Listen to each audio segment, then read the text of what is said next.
আলোচ্য বিষয় হলো আমরা উন্নয়ন চাই। আমরা উন্নয়ন বলতে কি বুঝি আর রব্বে কারিম উন্নয়ন বলতে কি বুঝায়, বিষয়টা ক্লিয়ার হওয়া দরকার আছে না নাই? আমরা উন্নয়ন বলতে বুঝি আমার শরীরটা আগে চিকনা ছিল, পাতলা ছিল, হ্যাংলা ছিলাম, মুখের মাঠ গাঁট ভাঙ্গা ছিল, চিপা চাপা ছিল। এখন মোটামুটি হারবাল, ইন্ডিয়ান, কলিকাতা যত রকমের হারবাল আছে খাইয়া শরীরটাকে হৃষ্টপুষ্ট মোষ্টা একটা গাবুর বানাইয়া ফেলছি। আমি বলি আমার শারীরিক অনেক উন্নতি হয়েছে, এটাকে আমি বলি আমার শরীরের উন্নয়ন। বলে কি বলে না? এরপরে রাজনৈতিকভাবে মোটামুটি এখন আমার একটা পরিচিতি আছে। আমি আগে ছিলাম ওয়ার্ডের, এখন আমি ইউনিয়ন, এখন আমি থানার বড় নেতা। হ্যাঁ, আমার নাম শুনলেই ভাগে বসে একসাথে পানি খায়। আমার নামে চান্দা তুলতে গেলে কোনো দোকানদার সাহস করে মুখ খুলতে পারে না, ভয়ে চান্দা দিয়া দেয়। রাজনৈতিক বিশাল এক পাওয়ার এখন আমার, এটাকে বলে আমার রাজনৈতিক উন্নয়ন। জোরে কোন কথা ঠিক কিনা? এরপরে সামাজিক উন্নয়ন, অর্থনৈতিক উন্নয়ন। আমার দুটা ছেলে, মোটামুটি আমি রিক্সা চালাই, ভ্যান চালাই, কষ্ট করে কৃষি শ্রমিকের কাজ করে বিদেশ পাঠাইছি। এখন মোটামুটি এরা কাজকর্ম পাইছে ভালো, মালিক পাইছে ভালো, ইনকাম অনেক ভালো, 50, 60, 70 হাজার টাকা মাসে ইনকাম। আমার জন্য শুধু টাকা পাঠায়। আমি বালিতে মোটামুটি বিল্ডিং করে ফেলেছি, ছাদ ঢালাই করে, দোকানে 2-3টা ভিড়া কিনে ফেলেছি, মাইজদি শহরে একটা প্লট নিয়ে নিয়েছি। এটা হলো আমার অর্থনৈতিক উন্নয়ন। আমি মনে করি আমার বিশাল এক উন্নতি হয়েছে। সন্তানরা টাকা পাঠায়, অর্থনৈতিক উন্নয়ন হওয়ার কারণে সামাজিকভাবে এখন আমার মসজিদের সভাপতি বানায়, এখন আমার মসজিদের সেক্রেটারি বানায়, বাজার কমিটিতেও মোটামুটি আমার দখল আছে, সমাজের সালিশ বিচারেও আমারে ডাকে। এটাকে বলা হয় সামাজিক উন্নয়ন। জোরে কোন কথা ঠিক কিনা? আল্লাহ বলেন, ও বান্দা, তুই তো দুনিয়ার এই উন্নয়নকে উন্নয়ন মনে করছো, আমি তোমার এটাকে উন্নয়ন বলি না। আমি তোমারে 2টা উন্নয়নের জন্য দুনিয়ায় পাঠাইছি। 1 নাম্বার ঈমানের উন্নয়ন, 2 নাম্বার হলো আমলের উন্নয়ন। জোরে বলেন কথা ঠিক কিনা? এই 2টা উন্নয়ন যদি হয়, রব্বে করিম বলেন তুমি হলা পৃথিবীর জমিনে শ্রেষ্ঠ উন্নয়নশীল প্রগতিশীল মানুষ। মেরে ভাই, দোস্ত, বুজুর্গ, আল্লাহ তাআলা কোরআনে কারীমের মধ্যে বলছেন, ওয়ামা খালাকতুল জিন্না ওয়াল ইনসা ইল্লা লিয়াবুদুন। আল্লাহ তাআলা জানায় দেয়, ও বান্দা বান্দিরা শুনো, আমি আল্লাহ তোমাদেরকে দুনিয়ার জমিনে আমার গোলামের জন্য পাঠাইলাম। ও বান্দা, আমার গোলামের মাধ্যমে তোমার 2টা উন্নয়ন হবে। 1 নাম্বার ঈমানের উন্নয়ন, 2 নাম্বার আমলের উন্নয়ন।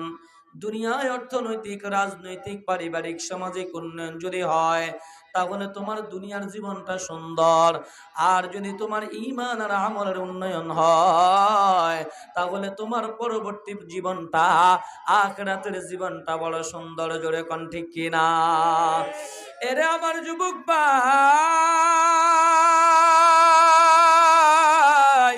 ঈমান আর আমলের উন্নয়নের জন্য আল্লাহ আমারে আর তোমারে দুনিয়ার জমিনে যে পাঠাইলো, আল্লাহ কয়, বান্দা, তুই শুধু ঈমান আর আমলের উন্নয়ন করবি। তোর খেদমতের প্রয়োজন আছে, তোর অনেকগুলোর জিনিসের প্রয়োজন আছে। এজন্য আমি আল্লাহ পৃথিবীর এই জমিনে যত প্রাণী আছে রে, আসমান, জমিন, চন্দ্র, সূর্য, গরু, ছাগল, মহিষ, দুম্বা, বেড়া, ওট, পশু পাখি, সবগুলো আমি আল্লাহ তোর খেদমতের জন্য, তোর সেবার জন্য বানাইলাম। আর তোরে বানাইলাম একমাত্র আমি মনিবের গোলামি করার জন্য। ওরে যুবক, শুনো বান্দা, শুনো, তুমি মালিকের যে গোলামি করবা, পৃথিবীর সমস্ত প্রাণীগুলো তোমার গোলামি করবে।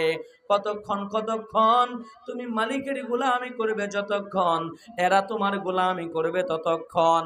পৃথিবীর জমিনে বিখ্যাত একটা বই, হায়াতুল হায়াওয়ান, বাংলায় অনুবাদ হয়েছে 3 খণ্ডে বইটা, যার লেখক আল্লামা কামালউদ্দিন দমিরি রহমাতুল্লাহ আলাইহি। উনি ওনার বইয়ের মধ্যে লেখে, পৃথিবীর জমিনে যত প্রাণীগুলো আছে, জলে স্থলে প্রায় প্রাণীগুলোর নিয়া, এই প্রাণীগুলোর দ্বারা মানুষের কি উপকার হয়, প্রাণীগুলো মানুষের কিভাবে সেবা করে, আল্লাহর কিভাবে গোলামি করে, কার রক্ত দিয়া, কার হাড় দিয়া, কার মাংস দিয়া, কার গোস্ত দিয়া, কার চোখ দিয়া, কার মূত্রনালী দিয়া, তার কার কলিজা দিয়া, তার গিলা দিয়া, কোন জিনিসের ফায়দা, সবগুলো সবিস্তারে এই হায়াতুল হায়াওয়ান নামক কিতাবের মধ্যে আল্লামা কামালউদ্দিন দুবিরি রহমতুল্লাহ আলাইহি নিয়ে এসেছেন। একটা মাত্র এক্সাম্পল আমি আপনাদেরকে দেই। আল্লাহ এই মানুষগুলোকে ইবাদতের জন্য বানাইলেন, আর সমস্ত প্রাণীরে আল্লাহ যে আমাদের খেদমতের জন্য বানাইলেন, ওরা আমাদের খেদমত করতে যায় কি পরিমাণ ত্যাগ তিতিক্ষা করে। একটা গরুর দিকে তাকায় দেখেন, উনি একটা গরুর দৃষ্টান্ত দেয়, গরুর ইতিহাস লেখে হায়াতুল হায়াওয়ান কিতাবের মধ্যে।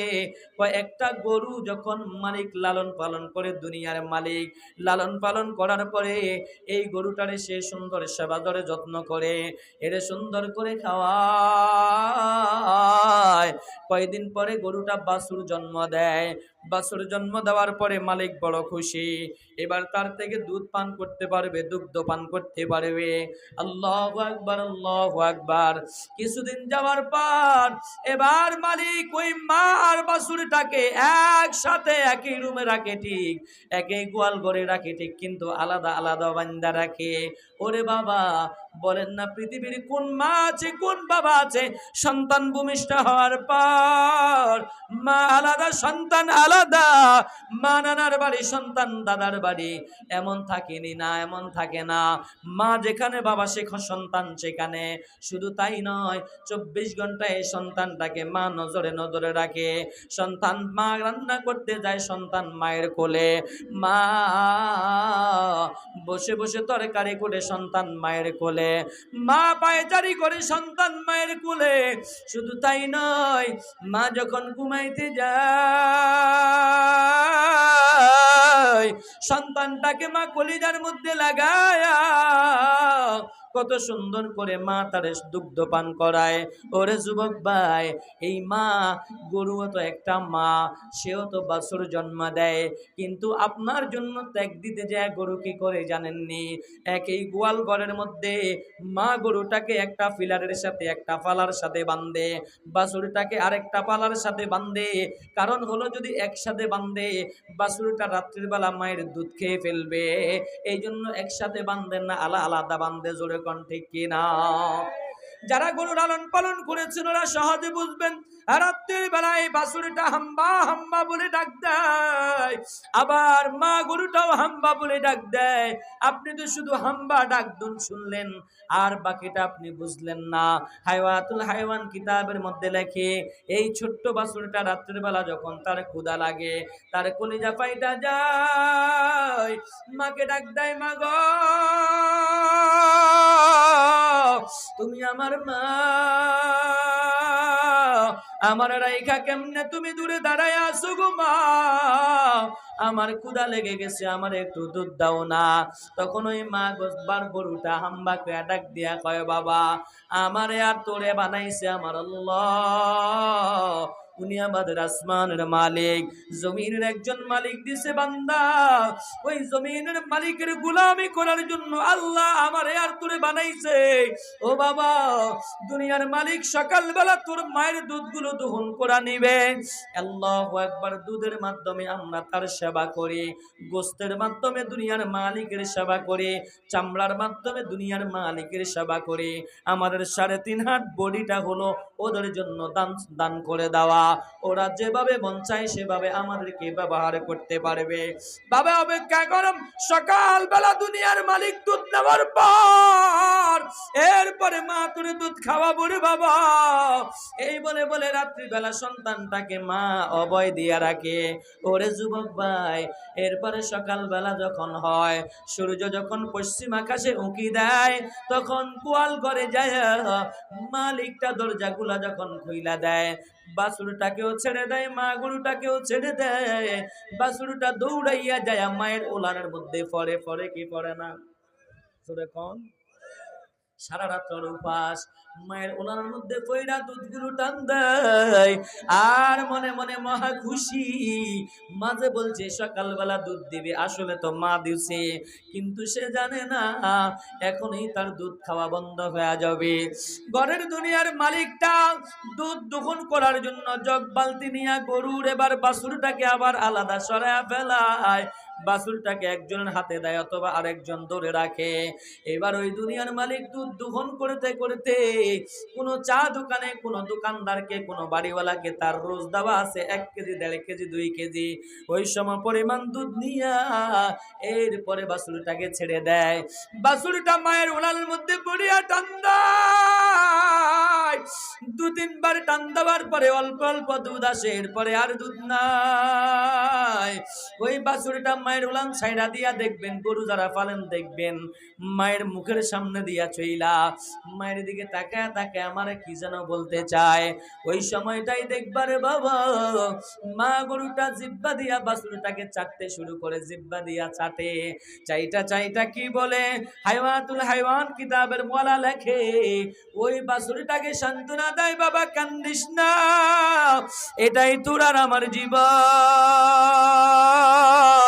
আমার আসমানওয়ালা মালিক আমারে আর তোরে বানাইছে জমিনওয়ালার গোলামি করার জন্য, ওরে খুশি করার জন্য। ও মালিকের নামাজ পড়ে, রোজা রাখে, মালিকের গোলামি করে, ওই গোলামির ফলাফল হিসাবে আমাদেরকে মালিক দিয়েছে তারে গোলামি করার জন্য। বাবা অপেক্ষা কর, সামনে আবার বলে তোরে মা দুধ খাওয়াবো, এই বলে বলে বলে বলে বাছুরটাকে সান্ত্বনা দিয়া রাখে। ওরে আমার আন্ডার চর এলাকার মুসলমান যুবক ভাইরা, এতটুকু যদি বুঝে থাকেন এবার বুঝেন না, একটা গরু দিয়া বুঝাইলাম, সমস্ত প্রাণীগুলোরে আমাদের গোলামের জন্য বানাইলেন একজন, তিনি কে? আর একটু জোরে আওয়াজ দিয়া কোন তিনি কে? সেই আল্লাহ এখনো আছে না নাই? ও আন্ডারসুর এলাকার মুসলমান যুবক, এবার বুঝরে যুবক ভাই, আল্লাহ তোমার বানাইছে বান্দা 2 জিনিসের উন্নয়নের জন্য। কয় জিনিস? জোরে কোন? কি কি? ঈমান আর আমলের উন্নয়নের জন্য। জোরে কোন কথা ঠিক কিনা? বিরক্ত হইতেছেন আপনারা?